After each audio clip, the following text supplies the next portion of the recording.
Are we alone in the universe? There is no greater mystery. For years, extraterrestrials have taken hold of our imaginations and permeated our culture through countless books, television shows, and films. We don't live in a demon-haunted world of the Middle Ages or ghosts and poltergeists of the 19th century. We live in a world of NASA and the space shuttle and space exploration and Star Trek and Star Wars and Close Encounters. For many people, aliens are more than just the stars of Hollywood blockbusters. I do believe in aliens are here. I think they've been here for quite some time. I've never seen him personally, but I don't think we're it. In fact, according to a recent CNN poll, 1 in 7 Americans has seen or knows someone who has seen a sign of alien activity. I've had many sightings myself. I've had many experiences. I've seen alien UFOs when I was in Vietnam. They were flying so fast, so far above what we had. As eyewitness reports pile up, 80% of Americans continue to believe that the government isn't revealing everything it knows about UFO activity. I believe that there's some kind of a mandate to cover up information that would reveal the truth about extraterrestrials. So is anyone out there? The best place to look for answers is at the site of the most infamous alien controversy of all, Roswell, New Mexico. Roswell is an extraordinarily important event because obviously it answers all the questions. Are we being visited? Yeah, an alien spacecraft crashed. The Roswell incident is a fascinating story, not of aliens, but of myth-making. These are the known facts. In the first week of July 1947, several Roswell residents saw a strange object blazing through the night sky. The next morning, a local rancher found debris from a crash out in a sheep field. With the Air Force's 509th Bomb Group stationed just a few miles away, the site was soon closed for inspection. The head intelligence officer subsequently issued a press release to the local paper. A headline in the local Roswell newspaper pronounced that the Air Force had recovered a crashed flying saucer near Roswell. The headline went around the world. Hours later, a second press release rescinded the first one, saying a mistake had been made. The recovered wreckage was from a weather balloon, not a flying saucer. To suggest that the base intelligence officer of our most elite military unit at the time, the 509th Bomb Group, could not identify rubber and tinfoil, instead thinking that that was a spaceship, that's an insult to us and to them. Was it a spaceship or a balloon that crashed on that fateful night in 1947? A trip to downtown Roswell reveals a lot about what version of the story appeals most to visitors and locals alike. UFO paraphernalia fills shop windows and street corners all over town. 200,000 people a year come to Roswell. And you specifically come to Roswell because Roswell is 3 hours from anywhere. According to Randy Reeves, owner and manager of the Alien Zone Twisted Pencil, if an item doesn't have a little green man on it, people won't buy it. I would say the most popular is the life-size alien if they could find them, and you know, it really surprised me how many folks are into the life-size products. The motherlode of all alien lore is just down the street at the International UFO Museum. Here you'll find all the details of the Roswell incident, as well as lots of other information about alien encounters. There's even an extensive research library with thousands of books, photographs and videos, not to mention several life-size extraterrestrials. The most interesting thing I thought at the museum was a three-fingered alien. I think they are so cute. But the nearby Crash Site Cafe has something even the museum can't claim. Of course I believe in aliens. I have an alien that works here. Would you like to meet him? This is Mikey. He's our morning cook, and he's always doing his job, you know. And you can get your alien to go. They love, especially, he's right here. And if you talk to him, they say hi. But the Roswell incident hasn't just become about cute toys and novelty bumper stickers. Nearly 50 years after the mysterious crash, UFO experts continue to devote serious attention to this bizarre event, and many of them are still trying to prove that it was, in fact, an alien spaceship and not a weather balloon that crashed in the field. I've been doing the research for the last 20, 25 years and full-time for the last 10 years. Roswell investigator Dennis Balthaser has interviewed hundreds involved and believes the government's actions suggest a deliberate cover-up. If this was a weather balloon, why were civilians threatened? Why were they told you cannot talk about this and threatened if they did talk about it, they'd be in trouble? Nuclear physicist and premier researcher of the Roswell incident, Stanton Friedman, finds this evidence compelling. When you have people like Thomas Jefferson Dubose, the chief of staff to the head of the 8th Air Force, a colonel, and a general, when I talked to him, retired, when you have him tell you flat out that he took the call from his boss's boss telling him to cover it up and send some of the wreckage up there. He was in Fort Worth, Texas. The boss was in Washington. And don't ever talk about it again. And I got that straight from him. That's not a third-hand story. You have to respect that. Colonel Jesse Marcel, the base intelligence officer, described to Friedman the strange debris found at the crash site. There were no wires. There were no vacuum tubes. No little tags saying made in Oshkosh. You know, airplanes are made out of standard parts. There were some I-beam-like pieces, the shape of an eye, like, except only this big. But they had the weight of balsa wood, and they had strange pastel purple symbols along the inside of the I-beam. None of this was conventional. The debris was brought back to the hangar here and guarded for a few days prior to being shipped out to Patterson Air Force Base in Ohio. But it wasn't just debris that was shipped out of town. Reports from retired military personnel may prove something much more disturbing had been found at the crash site. Coming up, alien bodies emerge from the site of the mysterious crash. They were most often described as little people between 3.5 to 4 feet tall, with large heads, slightly slanted eyes, and a frail body. And later, an alien abduction may offer clues to extraterrestrial intentions. I'm sure somebody on board said, "Oh, why did that idiot go underneath the saucer?"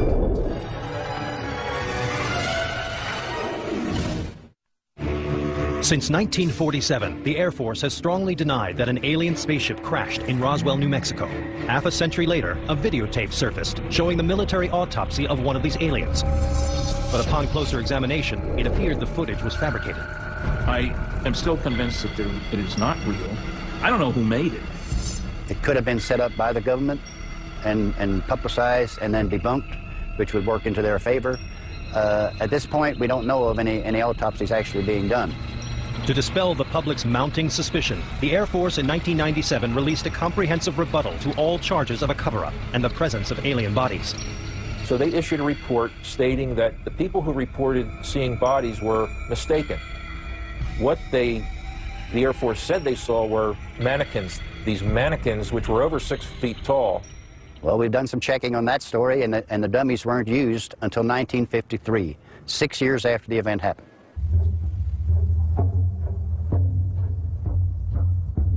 Today, Roswell investigators know they need more solid evidence to prove that aliens exist.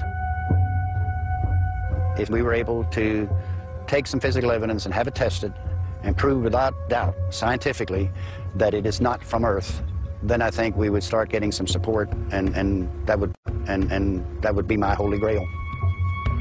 For most people, the biggest question is why the government would expend so much energy for so long to cover up the existence of aliens. The answer may lie somewhere along Nevada State Highway 375, otherwise known as the Extraterrestrial Highway, for the many UFO sightings that have been reported along this lonely stretch of road.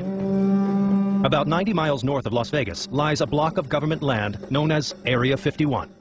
Area 51, one of the most infamous places on planet Earth.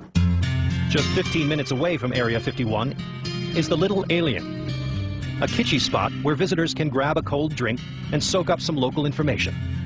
I've had people from NATO here. We've had CIA. We've had you name it, we've had it. It's just an interesting place. People have, they have a need for knowing what goes on beyond the mountain range. For years, rumors have circulated that within Area 51 is a large Air Force base where top-secret military testing and experiments occur. Area 51 probably has Aurora aircraft, the successor of the SR-71. I know it's got a lot of, they're called unmanned aerial vehicles. These are these remote-controlled devices, which can even fire rockets. Area 51 is exempted from federal, state, interstate, and local environmental laws. And when questioned, the government's response is no comment. There's quite a bit that happens just over the mountains here. You see military exercises, you see flares, you see airplanes, helicopters, unmanned vehicles. Other than that, you see things you can't explain. It's difficult to locate Area 51 since it's not on any map. The airspace over the area is heavily restricted and high fences surround the perimeter. Trespass here at your own risk. If you're on the ground, there are sensors all over the place to pick up motion of things that shouldn't be there. And as one guy called them, the camo dudes, guys in camouflage outfits in their jeeps will come fixing after you. If you're in the air, they will send fighters up after you. The helicopters have some serious armament. When they shoot you, you're going to be dust. But there's one rumor that always generates the most excitement. I thought that they had reverse engineered the spacecraft that supposedly they found crashed in this area. That rumor stems from the experience of Bob Lazar, who claims he worked at an ultra-secret division of Area 51 called S4. S4 was built and maintained only for one reason, and that was to house and to test any other recovered alien technology vehicles. Lazar says he was a trained physicist at the Los Alamos nuclear facility, and that in 1989 he was approached about a secret government research project and flown to Area 51. Lazar initially thought the spaceship had been developed by the U.S. military. They said, this is an alien craft, and we want to be able to duplicate it, and we want to know how the thing works.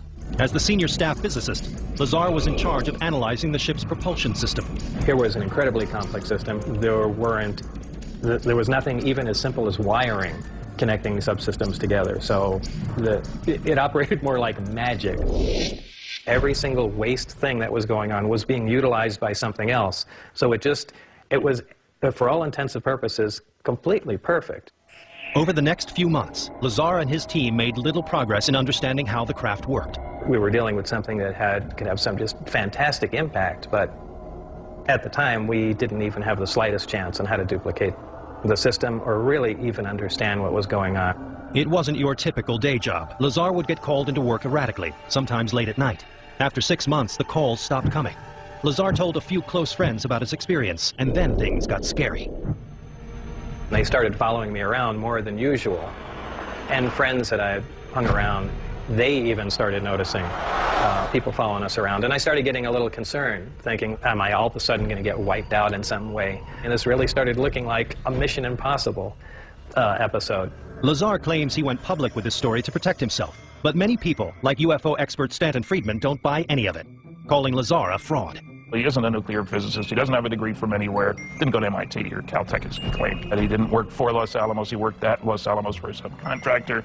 But Lazar insists that the government deleted all of his academic and professional files. They've gone to great lengths to discredit everything that I've said, and successfully so, in many respects. Something they always told me, it's one of the easiest things to keep secret because it's so unbelievable. And that really is true. If I heard this story from somebody else, I don't think I'd buy it. It's pretty far-fetched. Only the government knows for certain if Bob Lazar's story is fact or fiction. But the truth is out there. Coming up, a very close encounter of the third kind. Their features were small except for the eyes, and the eyes were huge. And later, could increased sightings around the world suggest we're due for an official visit? I have a sense that there's still more to come. It's not over. It's not over.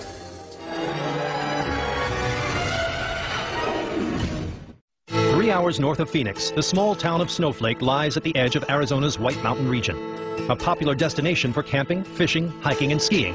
This high-altitude area enjoys plenty of sunshine year-round. But you don't want to be stranded on these mountains on a cold, dark night. Just ask Travis Walton.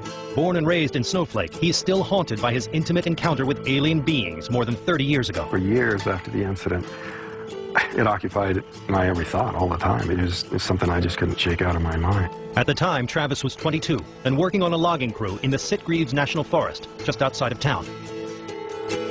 On November 5th, 1975, the team of 7 men piled into a pickup truck after a long day's work and headed home just after dusk. We're coming down this road, and we saw some glimmers of light coming through the trees off to the side, up ahead. We were thinking, well, maybe a forest fire, or maybe an airplane had crashed and was hanging up there in the trees or something, because it was just something really very strange. As the men got closer to the source of the light, they all fell silent. We looked off to the right side, and we saw this object. This was less than 100 feet away, this glowing metallic object hovering there, outlined against the sky. Just the most incredible thing we'd seen. Somebody yelled out, "It's a spaceship." I mean, it was just incredible. And I yelled, "Stop the truck." To the horror of the other men, Walton got out of the vehicle. And they started yelling at me to stop and get back in the truck. But at that point, you know, the way I was back then, you young guys, I was kind of showing off for the crew. He walked slowly towards the mysterious craft until he was almost underneath it. I was just standing there looking up at this thing, and I could feel this vibration coming from it, the sound. It's just a strange mixture of high-frequency tones and this low rumble that you could feel more than hear, actually. It was like reflecting light at the same time it was giving off light. suddenly it rose up a little bit, and the sound kind of got louder, and it started making this sort of rocky motion. And those guys just, get out of here, let's go, let's go. So I just decided I was going to make a dash for it, and I raised up and turned to go, and wham! I just felt this shock hit me, and it's kind of like an electrical shock. It's just this numbing sort of thing, and I was just unconscious. But the guy said that this a blast of energy come out of the bottom of this thing, and it just lit up the whole area, just almost blinding. And they said it just picked me up and threw me back through the air.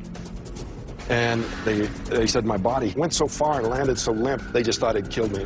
In a frenzy of fear, the crew took off, leaving Travis behind. A lot of people criticize these guys, you know, how come they didn't stop and save their friend? But, you know, we had no guns, and, you know, what are these guys going to do? You know, all they could do is maybe, you know, become victims themselves. So, you know, I really don't find fault with the fact that they took off. They just did what I probably would have done, you know?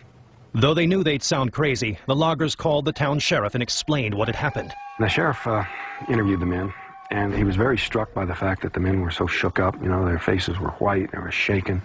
You know, one of the guys was still crying, and so they were convinced that something very serious had happened. 3 of the loggers came back to the forest with the sheriff and other law enforcement officers later that same night. But no trace of Walton could be found. The next day, his disappearance launched a worldwide story and a massive hunt. There was over 50 men combing this area, 4-wheel drives, men on horseback.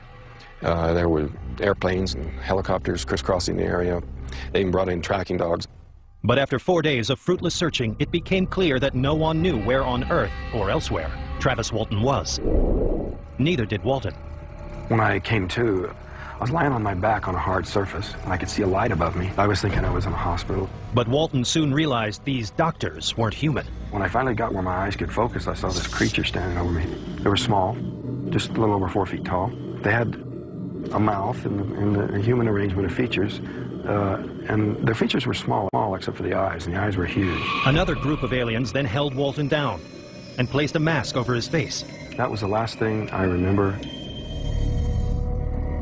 I woke up lying face down on the cold pavement here in the dark, and I could see a light coming from above.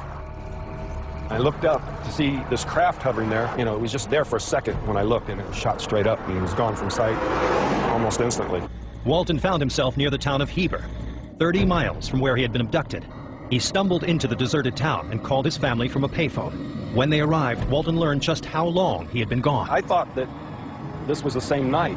They said, hey, feel your face, and I reached up and I had this, you know, 5-day growth of beard, and I looked at the date on my watch, which was days beyond what it was supposed to be, and you know, that was just quite a shock to me. An international media circus soon descended on Snowflake, and it didn't take long before Walton's credibility was put on the line. Then came all these, you know, attacks, you know, claiming that I was hallucinating on drugs, that I'd had a transitory psychosis, all that sort of thing. Just made it really doubly hard to endure. The furor eventually died down, and life went back to normal for the residents of Snowflake. But not for Travis Walton. Constantly assailed by disbelievers and embraced by fans, he has found it almost impossible to move on with his life. A lot of people think, oh, you were chosen. I don't like that. And I prefer to think that, you know, I was in the wrong place at the wrong time and I did the wrong thing, getting too close. For the time being, Walton still doesn't have the answer to the most important question of all. I don't know where they came from, and I don't know who they were. And all I know is what I experienced. So, you know, to me, they're still a mystery. Coming up, accounts from Mexico describe a new and even more terrifying vision in the sky. Flying humanoids. Some people think that these are bad aliens that are flying, trying to abduct people. And later, thousands witness an unidentified flying object in the Arizona sky. There were people that were shopping, going in and out of the malls, and they saw it. There were people who were outside jogging, and they saw it.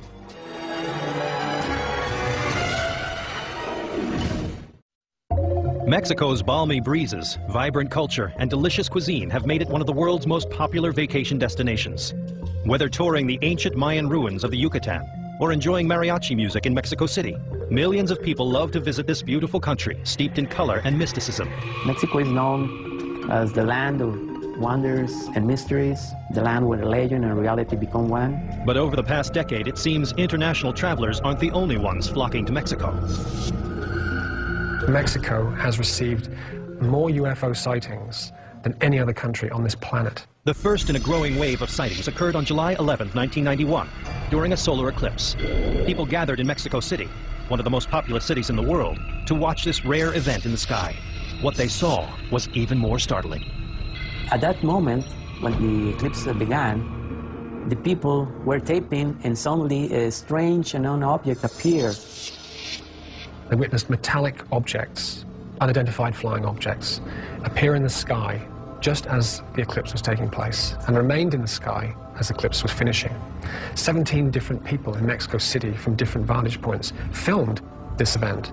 The images that got caught on tape were so spectacular, were so real, were so needed, so explicit, that we finally realized that we have a very solid and important evidence with many witnesses from different places. From that day, the Mexican people realized that it was real. Since 1991, hundreds of UFO sightings have taken place across Mexico, many during the day. The military has gone from complete denial of these events to a more open position. The Mexican government, the authorities, the military, have been kind enough to talk about the phenomena, to give comments, to acknowledge that most of the incidents really took place, that they believe in the phenomena, they don't have still any explanation, then that's the truth. Since the UFOs never seemed to take any aggressive action, most Mexicans were delighted by their regular appearances. But that all changed on January 16, 2004, when a trembling young police officer told reporters he had been attacked by a flying creature in the city of Guadalupe.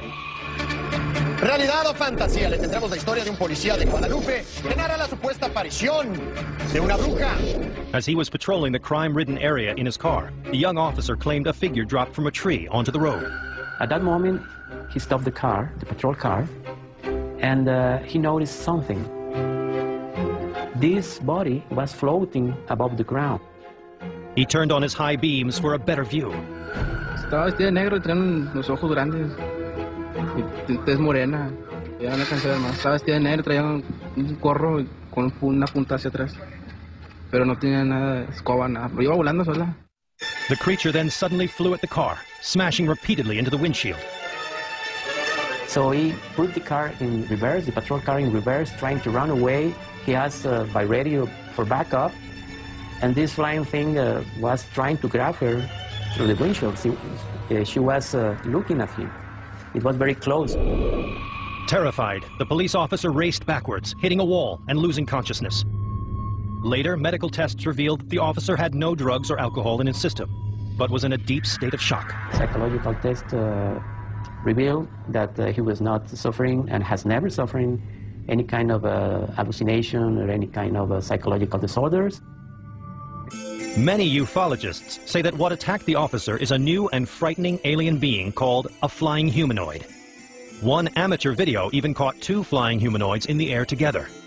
This was like a huge dark being with some kind of big, huge cloak. Above this big flying being was a winged entity. Suddenly, a smaller being is expelled from the big flying entity and fly away. And then that smaller entity returned and was absorbed by the bigger one. ¡Ay, ay, se le pegó!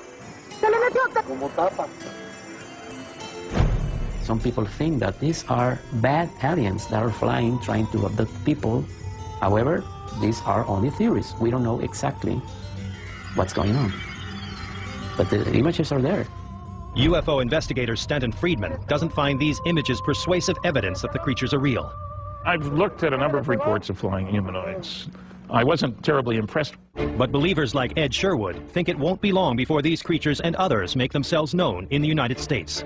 The people of America are ready for the fact we're not alone. And I do think that coming up in the very near future, there's going to be an unprecedented UFO event, an event that once and for all affirms that we are not alone. Coming up, some residents of Phoenix, Arizona say they've experienced such an event. Is this proof that we're not alone? Thousands and thousands of people saw it. And later, have aliens been here before? The petroglyphs show objects hovering in the sky and little stick figure people pointing up, looking at it.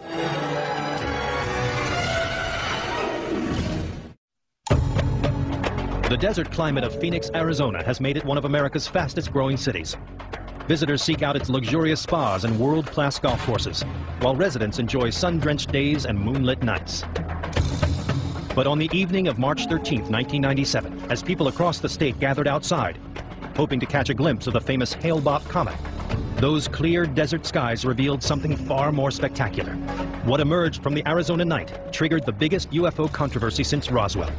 Immediately overhead was something that did not compute. We had never seen anything like this before. It was enormous, it was absolutely silent, and it was moving fairly slowly. I felt as if I could reach up and touch it. My sense at the time was that something extraordinary was happening on our planet.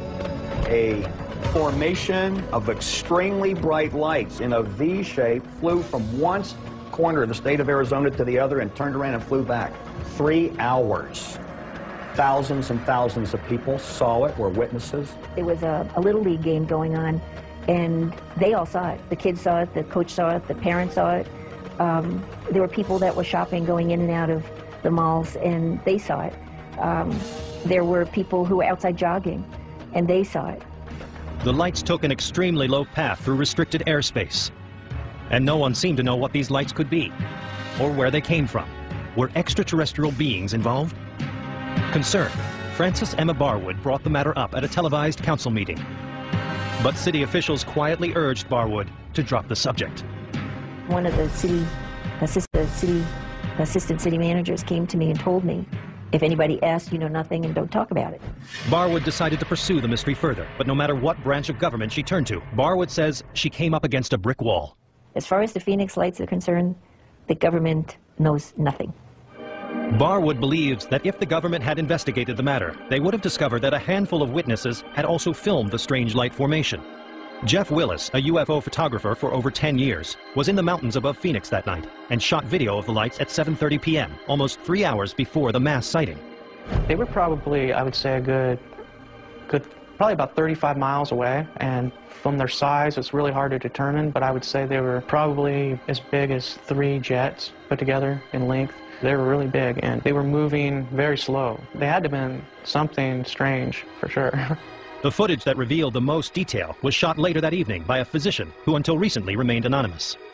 I was a healthy skeptic when I began all this. Even though I saw something myself, I didn't come forward for 7 years. I stayed anonymous, looking to try to find a logical explanation for what I witnessed. Dr. Kitai first saw the lights in 1995, 2 years before the mass sighting, just a few hundred yards from her secluded home in the mountains above Phoenix. When my husband and I had our first close sighting, it was as close as that tree right there. It was extraordinary. There were 3 amber orbs in a triangle formation just hovering about 50, 75 feet off the ground for minutes. They were about 3 to 6 feet each, very soft amber color, and they didn't glare. And the thought going through my mind was, if I don't get a picture of this, nobody's going to believe it. As I was watching these 2 orbs, it felt that there was an intelligent presence staring back. Was this intelligent presence an alien being? Kitai believes yes. And in January of 1997, 2 months before the mass sighting, she saw the orbs again.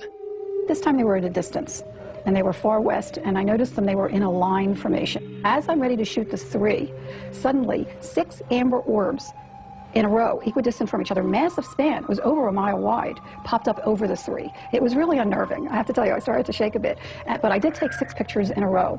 And as it turned out, I caught this unexplained phenomena head on, turning into a V shape as the 3 orbs underneath were disappearing.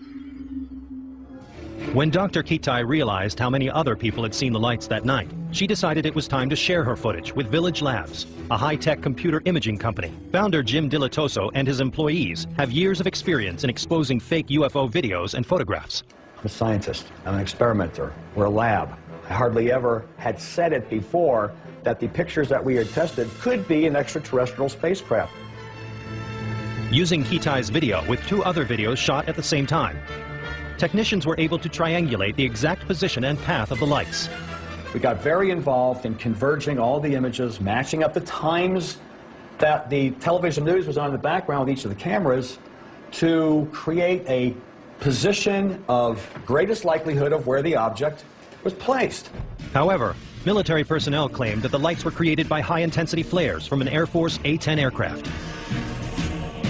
I think that best explains the eyewitness accounts and the actual videotape that we have of them. I mean, we have pretty good videotape. You can see them sort of coming into this one after another, almost like there's a helicopter or a plane overhead that you can see, dropping them one by one.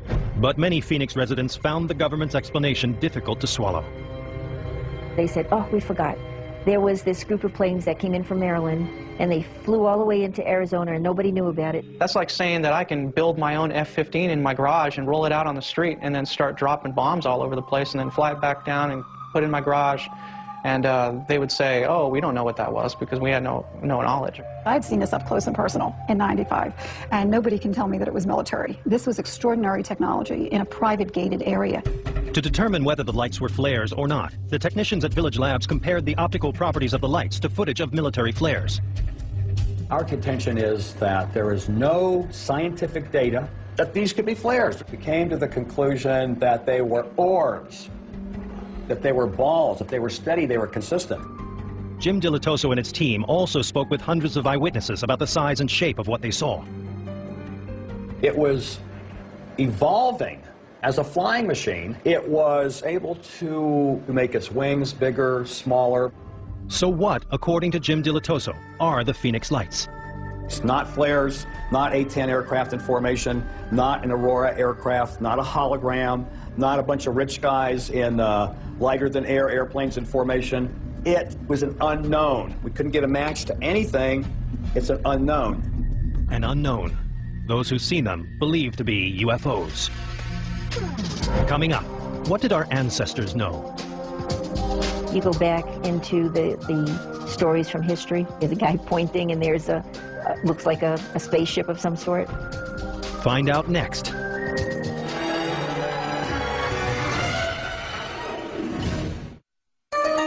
Aliens have never been as popular as they are right now. New books, films, and television shows about aliens still excite audiences. But how would we react if we came face to face with the real thing?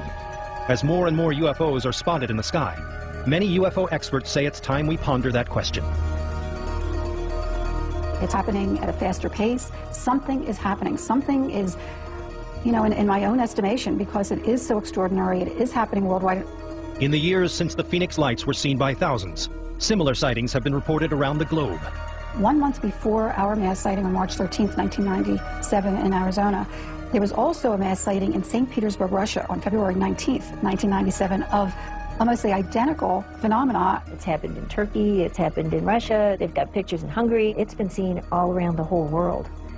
And nobody in power that can do something or say something, they don't want to even talk about it. It's like it doesn't exist, but it's been caught on film all over the place. I have a sense that there's still more to come. It's not over. It's not over. One way to predict what these lights mean for our future is to look for clues from our past. It turns out these orbs have been seen before by other cultures in other times. Many people think aliens have been visiting Earth for thousands of years. References to visitors from the sky can be found throughout art history, from petroglyphs in the Arizona mountains to medieval paintings. The petroglyphs show objects hovering in the sky and little stick figure people pointing up, looking at it. Like, what is that? And this proves to me that these things have been around for thousands of years in this area, before we ever got here. You go back into the stories from history, the paintings, where, you know, up in the corner, there's a guy pointing, and there's looks like a spaceship of some sort. It's like, where did they ever get that idea, unless they really saw it? There's stories throughout history of beings that come from the sky and light people, and it just goes on and on. For the millions who believe aliens are here, there are almost as many theories why. Some say they could be conducting genetic research or mining for rare earth ores. But many UFO experts seem to agree aliens are here to observe our progress. The aliens could have all kinds of reasons for coming here, but surely one of them is to make sure that we don't take our brand of friendship, hostility, out there. Friedman believes the aliens have been keeping a close eye on the simultaneous development of nuclear weapons, rockets powerful enough to take us to the moon, and advanced communications technology. I make one assumption about every advanced civilization. It's concerned about its own survival and security. Seems reasonable to me. That being the case, you got to keep tabs on the primitives in the neighborhood, but only close tabs on those primitives who show signs of being able to bother you. In spite of frightening science fiction films, most people feel that aliens are not a threat to the human race. If they wanted to harm us, I would think that they would have already. because they've had plenty of opportunity. I get the feeling that it's more that they're observing us and maybe waiting for a time to see us, you know, and talk to us. I feel that they are beginning to come to visit us more and more frequently now because they understand that the human species as a whole is evolving. I don't know if these crafts are going to land. I don't know if these beings that we are seeing flying around someday will land and will face us. We don't know. So what will it take to convince the skeptics that this mystery is on the verge of being revealed? An alien knocking on their front door saying, "Hi, I'm an alien, I'm from Mars, where's your president?" Or, you know, "Where's the nearest Starbucks?" That's about it. That's what it'll take. If I could see one, then I would possibly would believe. You know, we got to see it to believe it, you know. Probably going to take a landing for people to believe that something is out there. If it's going to happen, I think it's going to be soon. I think at this point that Earthlings are ready.